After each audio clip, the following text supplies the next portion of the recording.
Hello guys, मैं हूँ विकी और आप देख रहे हैं मेरा चैनल वीके हब।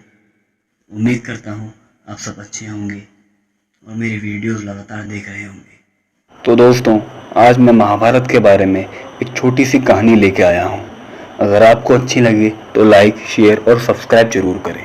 अपना बेस्ट पार्ट कमेंट में हमें ज़रूर बताएं। महाभारत की कथा महर्षि पराशर के कीर्तिमान पुत्र वेद व्यास की देन है। व्यास जी ने महाभारत की यह कथा सबसे पहले अपने पुत्र सुखदेव को बताई थी और बाद में अपने दूसरे शिष्यों को। मानव जाति में महाभारत की कथा का प्रसार महर्षि वैशंपायन जी के द्वारा हुआ।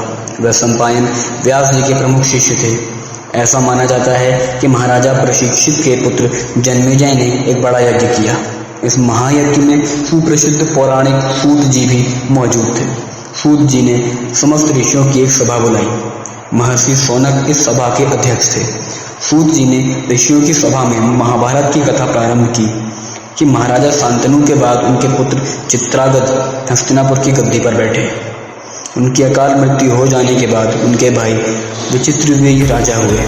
उनके दो पुत्र हुए, धृतराष्ट्र और पांडु। बड़े बेटे धृतराष्ट्र जन्म से ही अंधे थे, इसलिए उस समय नीति के अनुसार पांडु को गद्दी पर बैठाया गया। पांडु ने कई वर्षों तक राज करा। उनकी दो रानियां थीं, कुंती और माद्री।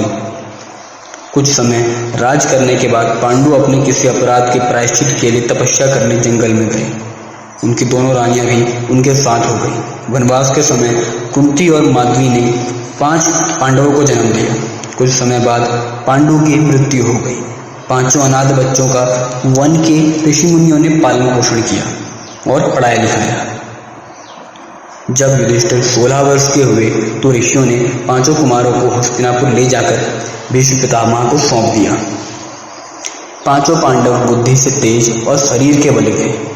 उनकी प्रखर बुद्धि और मधुर स्वभाव ने सबको मोह लिया था। यह देखकर धृतराष्ट्र के पुत्र कौरव उनसे जलने लगे और उन्होंने पांडव को तरह तरह से कष्ट पहुंचाना शुरू किया। दिन पर दिन कौरव और पांडव के बीच वैरभाव बढ़ता गया। अंत में पितामह भीष्म ने दोनों को किसी तरह समझाया और उनके बीच संधि कराई। भीष्म के आदेशानुसार कुरु राज्य के 2 हिस्से किए गए। कौरव हस्तिनापुर में ही राज करते रहे और पांडव को एक अलग राज्य दे दिया जाए, जो आगे चलकर इंद्रप्रस्थ के नाम से मशहूर हुआ। इस प्रकार कुछ दिन शांति रही। उन दिनों राजा लोगों में चौसर खेलने का आम रिवाज था। राज्य तक की बाजियां लगा दी जाती थी। इस राज्य के मुताबिक एक बार पांडव और कौरवों में चौपड़ खेला गया। कौरवों की तरफ से कुटिल शकुनी खेला। उसमें युधिष्ठिर को हरा दिया। इसके फलस्वरूप पांडवों को राज्य छोड़ना पड़ा और उनको 13 वर्ष का वनवास भोगना पड़ा।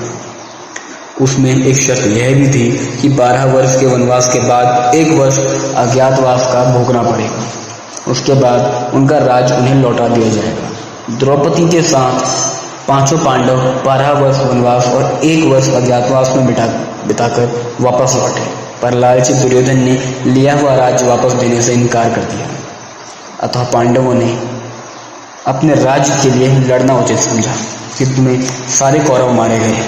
तब पांडव उस विशाल साम्राज्य के स्वामी हुए। इसके बाद 36 वर्षों तक पांडवों ने राज किया और फिर अपने पोते परीक्षित को राज्य देकर द्रौपदी के साथ तपस्या करने हिमालय चले गए। संक्षेप में यही महाभारत की कथा है। तो दोस्तों, सब्सक्राइब करें और बेल आइकन दबाना ना भूलें, जिससे हमारी न्यू वीडियो का नोटिफिकेशन आप तक सबसे पहले पहुंचे।